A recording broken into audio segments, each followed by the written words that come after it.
qual é a sua visão de mundo como psicoterapeuta? Você já se fez essa questão? Já fez essa pergunta para si mesmo? Todo psicoterapeuta no seu atendimento, ele tem uma visão de mundo, do que é a psicoterapia, do que é estar com o paciente, do que é atender um paciente. Não tem jeito, isso não é uma coisa assim que a gente escolhe.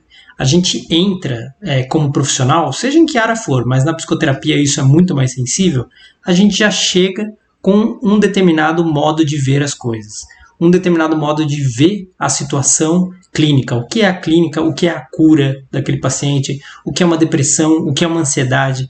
Todas essas visões de mundo estão internalizadas no psicoterapeuta de acordo com as suas experiências, de acordo com aquilo que ele estudou, a abordagem teórica que ele estudou, quais os professores que ele teve, quais foram as influências desses professores na sua atuação clínica e na teoria que ele aprendeu, todos os teóricos que ele aprendeu, tudo isso vai formando a visão de mundo do profissional, a visão de mundo do psicoterapeuta. Então, todos nós temos a nossa visão de mundo. Eu lá no início, eu estudei psicanálise clássica freudiana, então eu nos meus primeiros atendimentos tinha uma visão de mundo muito baseada na teoria do Freud, na teoria do inconsciente, do pré-consciente, do ego, do id, do superego. Essa era a visão de mundo que eu adentrei ao mundo da psicoterapia, né? E depois, por vários motivos, essa visão de mundo foi se alterando.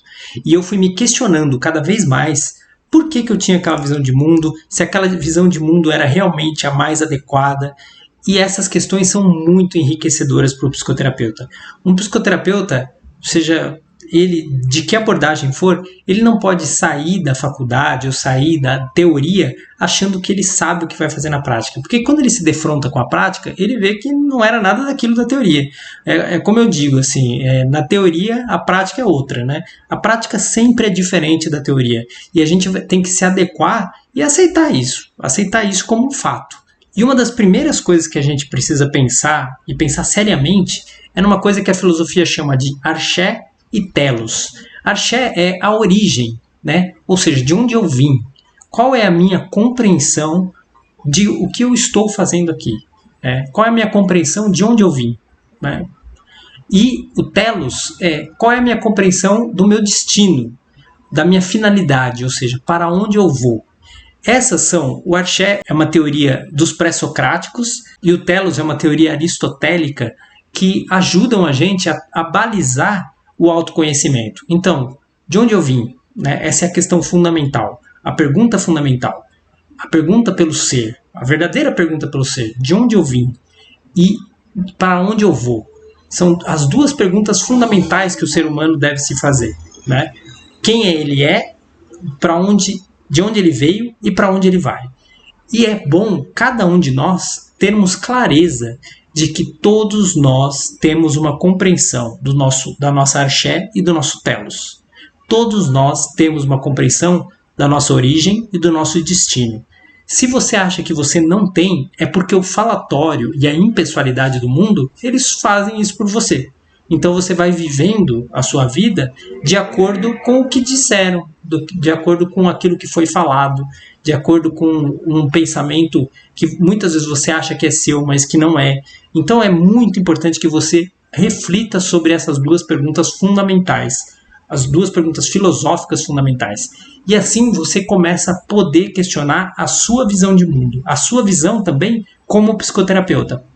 Porque quando a gente faz essa pergunta radical, a gente começa a se questionar também qual é a origem das teorias que a gente estuda e a origem da psicologia, a origem da psicoterapia e qual é a finalidade, qual é o destino para eu fazer psicoterapia, para eu atender, para eu ser um clínico.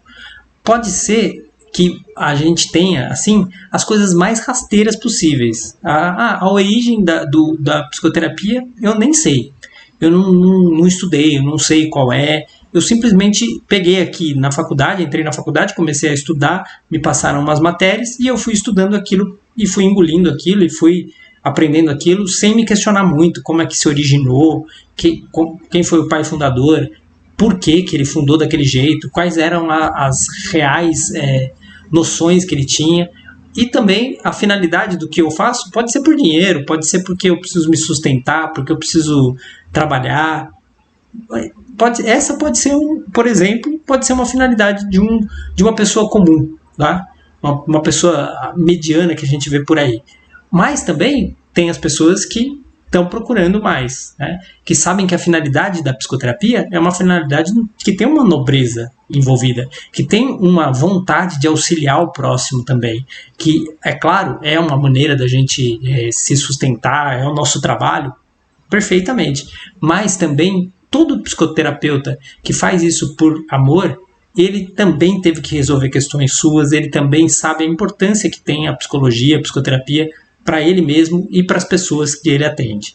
Então, se questionar qual é a origem do que fez você ser um psicoterapeuta e qual é a finalidade que você quer para ser um psicoterapeuta, isso aqui vai formar um profissional diferenciado. Se você se aprofundar nesse tema, você vai ser um profissional diferenciado, porque aí você vai começar a pensar para além das teorias que já existem e vai começar a querer se interessar por auxiliar o paciente, ajudar o paciente e não ficar defendendo bandeira. Eu vejo muito psicólogo defendendo bandeiras, assim, né? Psicoterapeutas, psicanalistas, eu sou freudiano, eu sou winnicottiano, Heidegger é que sabe as coisas, é esse, é aquele, né? E viram e aí eu sou antipsiquiátrico, eu sou pró-psiquiátrico, né? Essas coisas que são assim atrapalham bastante, né, os atendimentos e começam a criar ideologias no meio do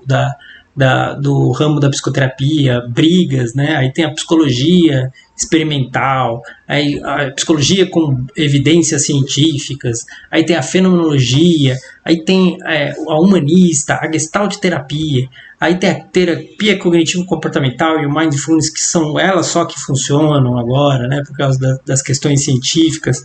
Então, isso vai se tornando um fla-flu, assim, né, uma coisa de adversários que fazem um empobrecimento cada vez maior da prática clínica, do atendimento clínico, né? Vira um atendimento clínico que defende uma teoria. E quando a gente defende uma teoria, o que a gente tenta fazer? A gente tenta encaixar o paciente naquela teoria, porque aquela teoria é certa, eu preciso encaixar o meu paciente naquela teoria. Se o meu paciente não encaixa naquela teoria, eu estou perdendo, porque o meu time está perdendo, né? Então, isso é uma questão muito importante. Não se apegue a abordagens. Não se apegue a abordagens, tá? A fenomenologia clínica não é uma abordagem, não é uma teoria a respeito da psicoterapia. Ela é uma postura, um modo de ser do terapeuta na prática clínica. Por isso que ela tem um diferencial, porque ela vai na oposição de uma teoria fechada, de uma abordagem fechada, que tem os seus pressupostos fechados. Com a fenomenologia clínica, a gente pode se abrir realmente para o encontro com o paciente, não ficar perdido também, porque não é essa a questão. Não é porque a fenomenologia não é uma abordagem, não é uma teoria fechada, que ela é totalmente solta também. Não é isso. Ela trabalha no encontro com o paciente. E esse encontro é inédito e singular, né? Essa postura do paciente fenomenológica, ela se dá pela abertura do psicoterapeuta para esse encontro. É claro, deve existir uma abertura do paciente também, mas normalmente o paciente vem com muitas privações existenciais, muitas privações de abertura. Então, o psicoterapeuta que já fez um trabalho, que já se conhece melhor, ele tem mais condições de se abrir para essa relação e auxiliar o paciente a entrar também nessa relação de forma autêntica, de forma íntima, de forma com que o casamento daquela relação possa frutificar em novos sentidos para esse paciente, frutificar em uma relação diferente de relações negativas que esse paciente teve e etc.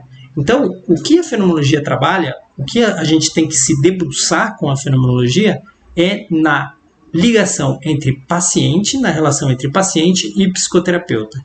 E eu costumo escrever paciente e psicoterapeuta com hífen. Por quê? Porque cada paciente e cada psicoterapeuta criam um encontro inédito, tá? Então é o seguinte, eu atendo João, eu, André, atendo João. Quando eu atendo João, André, é uma relação terapêutica singular e específica. Ela é diferente de todas as outras relações. Se eu, André, atendo Mário, André e Mário, é outra relação terapêutica. Coisas diferentes vão acontecer, eu vou utilizar técnicas diferentes, ferramentas diferentes, o meu modo de ser vai ser diferente. Então, a relação paciente-psicoterapeuta é a verdadeira raiz, é aquilo que a gente tem que olhar, é o fenômeno que a gente tem que olhar como psicoterapeuta. E não a abordagem X, a teoria Y. O que a gente tem que fazer com as abordagens, com as teorias, é colher o que de bom elas têm para poder ter como ferramenta no momento desse encontro. Mas o que é importante a gente olhar e visualizar mais é o encontro. Tá? É no encontro que se dá aquilo que vai rearticular o sentido do paciente. Isso é muito importante da gente ter bem claro. Assim, né? E assim, como que a gente pode ver uma maneira real de encontrar esse paciente? Porque o encontro com o paciente, ele está muito envolvido na visão de mundo do psicoterapeuta. Né? Quando a gente vai encontrar um paciente, normalmente a gente coloca a nossa visão de mundo naquele paciente. A gente começa a encher aquele paciente com a nossa visão de mundo. Então a gente faz as perguntas que têm relação com a nossa visão de mundo. Isso é normal, é comum. Né? A gente começa a ver aquilo que ele traz e a julgar a partir dos nossos óculos, dos óculos que eu tenho como visão de mundo, como psicoterapeuta, com as teorias que eu estudei, com as abordagens que eu conheço.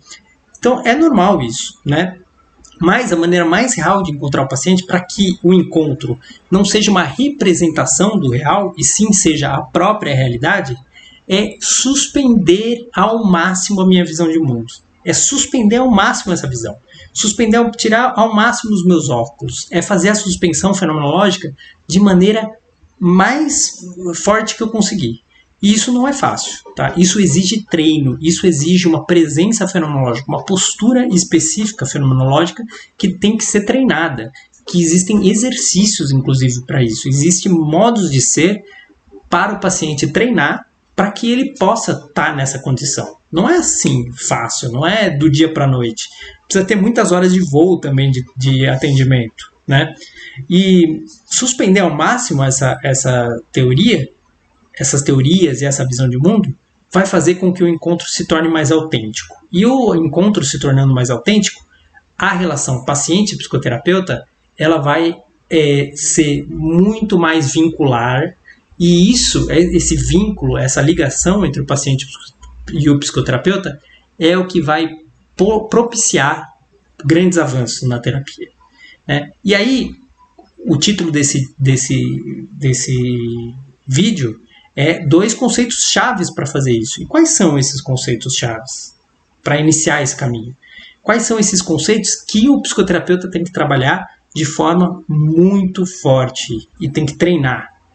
O primeiro deles é o respeito ao mistério. Tá? Esse é o primeiro conceito. Tá? Respeito ao mistério. Por quê? Porque hoje a visão de mundo é uma visão de mundo técnica e objetiva.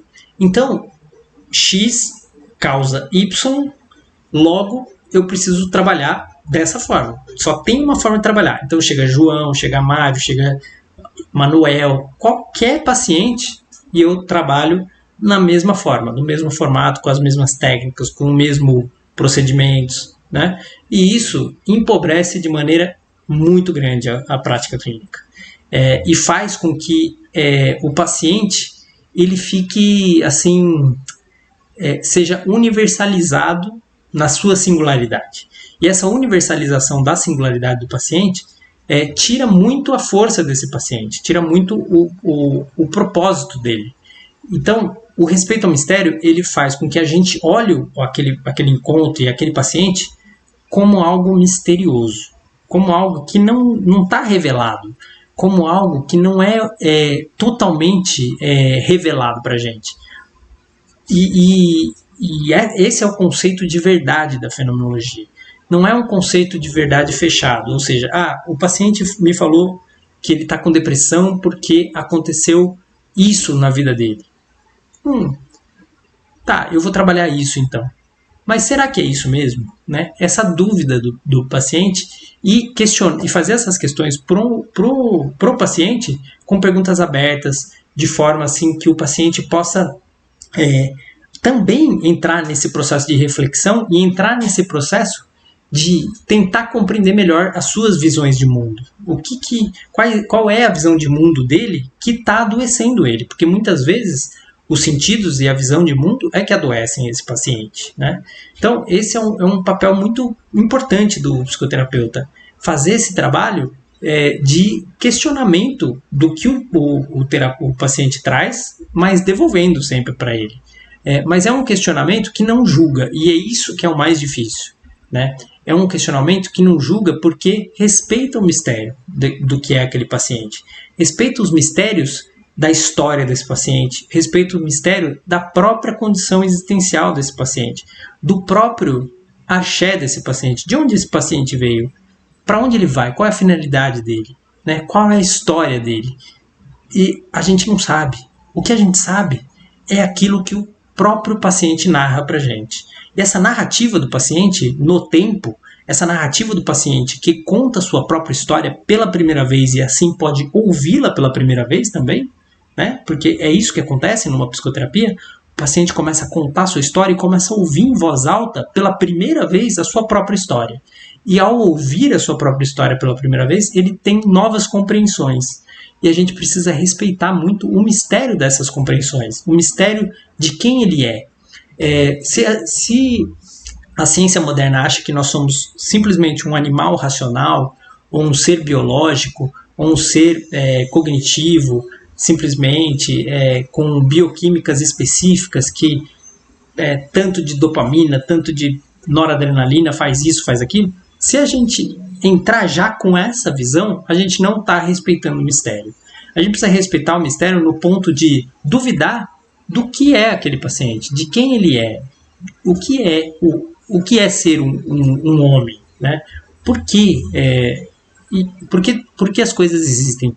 A pergunta mais clássica, por que existem as coisas e não antes o nada, né? Esse tipo de reflexão profunda auxilia a gente a ter um respeito ao mistério e perceber que a gente nada sabe. Como Sócrates dizia, só sei que nada sei, porque realmente a gente não sabe. Quanto mais a gente estuda, quanto mais a gente fica na prática clínica, mais a gente percebe que a gente sabe muito pouco da natureza humana, mais a gente sabe que a gente sabe muito pouco ainda do que estamos fazendo aqui e de para onde vamos. Tá? Então, ter essa tranquilidade para respeitar esse mistério é um ponto crucial. O segundo ponto eu chamo de tolerância à incerteza. E esse conceito eu peguei de uma abordagem terapêutica, que é o Open Dialogue.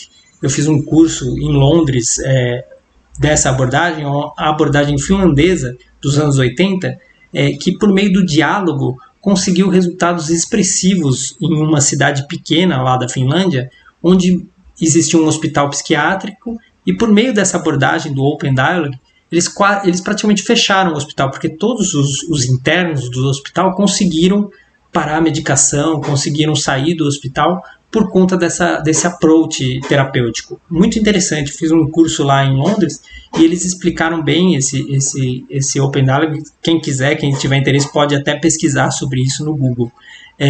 E essa tolerância à incerteza, eu não uso exatamente como eles usam. Eu trouxe esse conceito na minha tese de doutorado para a fenomenologia. Essa tolerância à incerteza é a gente tolerar que a gente não sabe tudo do paciente. É ter paciência para não querer respostas prontas, para não forçar para ajudar o paciente. Porque é isso que a gente vê muitas vezes na prática clínica, infelizmente.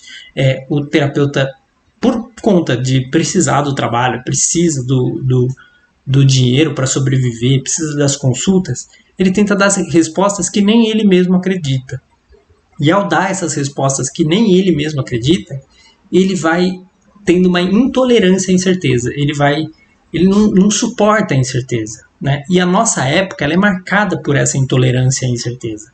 A nossa época ela quer dar respostas para tudo. Seja um cientificismo muito metafísico quase, né? Que tem a palavra final das coisas, ou seja também por o outro oposto, né? Querer materializar demais a metafísica, deixar ela muito material, né? Então, o que a gente precisa perceber é que a gente precisa ter uma tolerância a essa incerteza, que a gente precisa deixar as coisas acontecerem de forma natural e também mostrar para o nosso paciente que a gente também tem dúvidas, que a gente também tem questionamentos existenciais, que a gente é um ser humano, como ele, né? E isso é feito de uma forma que não ultrapasse os limites terapêuticos, né? Que não vá para uma amizade, por exemplo, ela pode ser muito enriquecedora na prática clínica, né?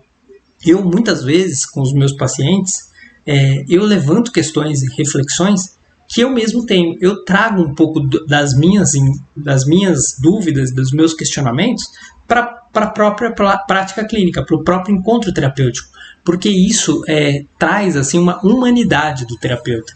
E quando o paciente vê que ali tem uma pessoa humana, uma pessoa que não está se escondendo atrás de um personagem, né, um suposto saber terapêutico, isso abre assim, muito a possibilidade daquele paciente falar a sua verdade, calma e mansamente, falar aquilo que ele pensa, falar aquilo que ele sente, sem precisar ficar se privando, sem precisar achar que ele está sendo julgado. Porque o paciente ele sente o cheiro quando o terapeuta está julgando.